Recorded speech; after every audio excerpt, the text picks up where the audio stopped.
All right, it's media day. We are talking 11-6A. This is the district we've been kind of waiting to get to the whole summer long because let's face it, it's the power district. I'm joined by Cedar Hill head coach Nick Ward. And coach, I got to ask you first about your first year because they were Cedar Hill fans were expecting a turnaround, and it didn't look so good at the beginning. But boy, oh boy, did you turn it around down the stretch. I think you won what, 7 out of your last 8 or 8 out of your last 9, and went all the way to the regional final. Talk about that first year for you and what you got out of it for yourself. Um, it was a rough start. What people didn't know was that we lost our quarterback, our running back, our outside linebacker. We lost about 6 kids, all during the summer, and our quarterback he got compartment syndrome in his leg, and hell, I didn't know what that was. So that was a new one for me. That was a first, and luckily he was okay and they were able, he could still play, but his career was in jeopardy, there for a second. And so, we went through trials and tribulations a little bit earlier.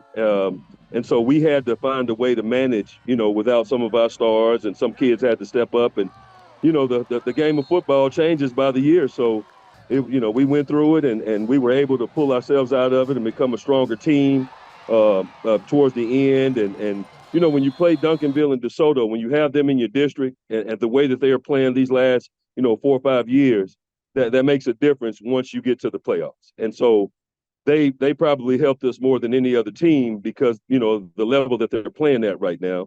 And so once we reached the playoffs, we were able to, we kind of did our thing. Our kids got a little bit open. It helps when you know that you don't have a Duncanville to play in the playoffs, the first round. So our kids were motivated, and it turned our season around. Absolutely. And then if you take the off season, you kind of feel the pulse of the community. They are so excited with this hire and the direction that you guys are going, the direction upwards. I mean, if you look at any predictions, which you probably don't, a solid third, which is and a team that could push the Duncanville and DeSoto in the next couple of years. Talk to me about you mentioned the quarterback, and there's a lot of injuries at quarterback last year. Talk about for 2024 who you might have in there and what you're expecting out of that position. I mean, it's no secret now. We have a kid. He played at North Forney last year, and he came here in January. Tamarian Crochet, and so he's in that position. We have another kid, Omo Wale Muhammad. He's a cousin of the Muhammads out of South Oak Cliff and DeSoto, and so we have 2 good kids that are they're going to be real good this year.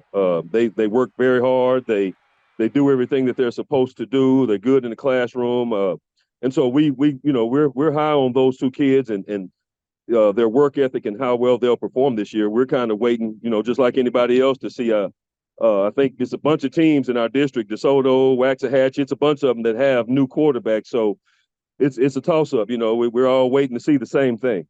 Right, exactly. And then if you look at your roster of returning players, boy, the thing that you got to be excited about is the trenches on both sides. It seems like you have experience back on both sides of the ball in the middle, and that's so key, especially in this district, to be able to give your quarterback time and to be able to get at the opposing team's quarterback. Oh yeah. Now for us, it starts in our trenches. Again, no secret. Everybody knows that we're a pretty big offensive line and defensive line. We have some pretty big kids, and we got some kids that are going to be youngsters that are going to be coming up, and they need to learn. They need to go through it a little bit to get their feet wet.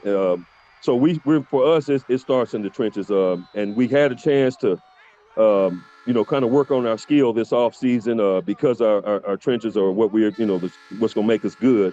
But like I said, in this district, it doesn't matter. You can look good all you want to. Everybody's got big linemen. Everybody's got DeSoto with Collins. Duncanville with Colin Simmons and Alex January. That's almost an NFL line last year. And Right.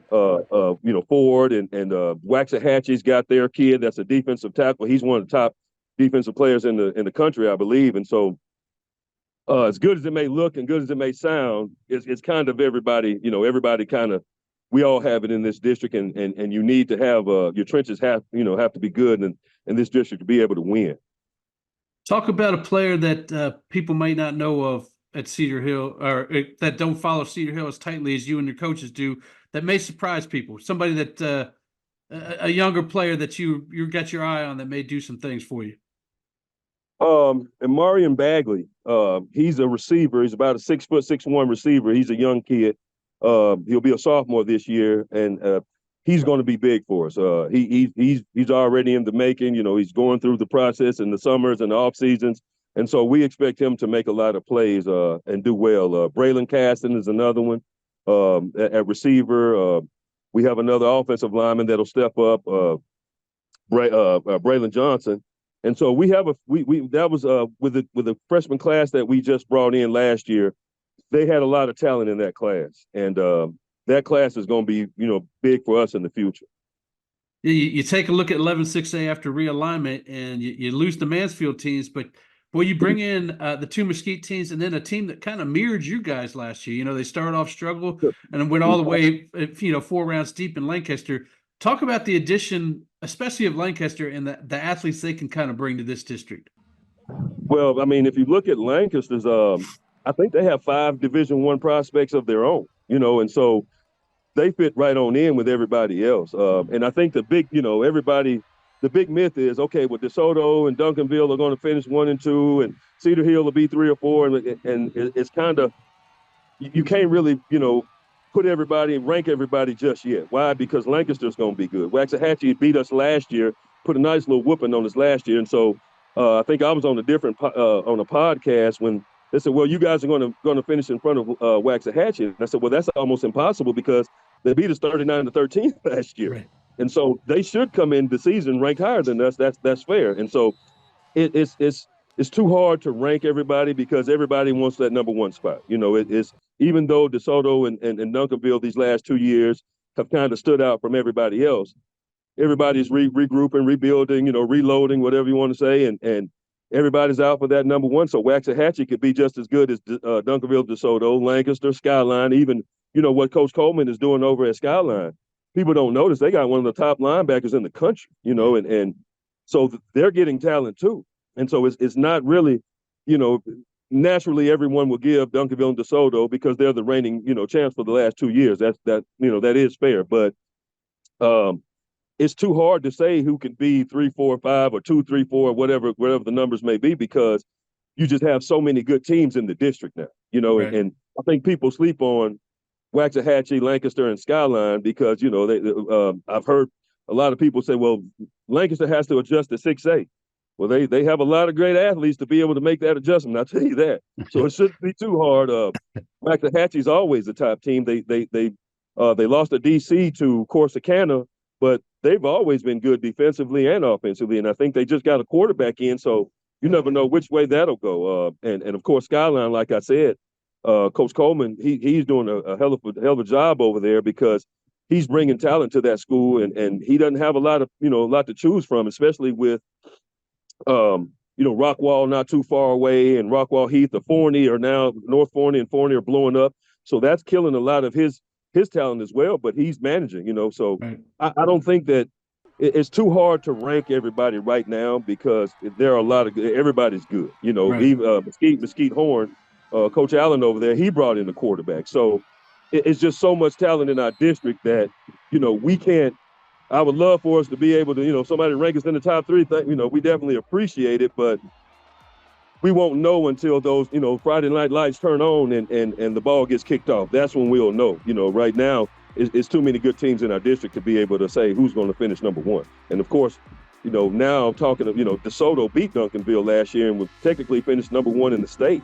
Right. So they're the number 1 team in the state coming this year. And so I'm sure Duncanville is going to be pretty hot on their heels about that, so who knows which way it could go. We just hope that we finish in the top 4. Absolutely. Absolutely. Hey, Coach, I appreciate you joining us, and good luck this season. Yes, sir. Thank you for having me.